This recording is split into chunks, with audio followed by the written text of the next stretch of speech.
Beralih ke berita selanjutnya, 33 remaja yang ditangkap tim Pantura Polres Prabu Muli saat hendak tawuran diserahkan ke Dinas Sosial Kota Prabu Muli untuk dilakukan pembinaan.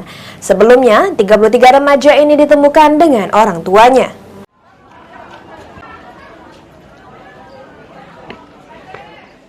Puluhan remaja yang hendak melakukan tawuran Senin malam 25 Desember 2023 digiring ke halaman Polres Prabu Muli untuk di-press release.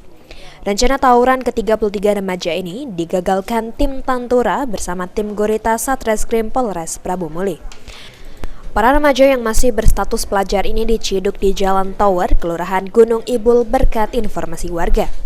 Kapolres Prabu Muli AKBP Endro Aribowo mengatakan, dari penangkapan ini pihaknya mengamankan barang bukti sejumlah senjata tajam, stick golf, dan 14 unit sepeda motor.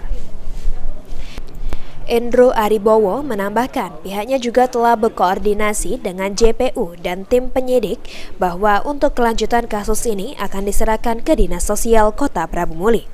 33 remaja tersebut nantinya akan dilakukan pembinaan. Selanjutnya, anak-anak ini rencana kami besok akan kita lakukan pembinaan di Panti Riyadul Holisin di depan Sisnaker.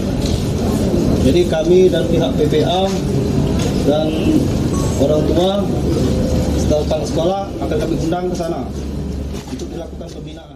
Pantauan tim liputan, sejumlah orang tua yang datang ke Polres Prabu Muli menangis melepas anak-anaknya untuk dibawa ke pihak Dinsos. Bahkan beberapa remaja di antaranya menangis sambil memeluk ibunya dan menyesali apa yang telah diperbuat. Beni Firdaus, PAL TV.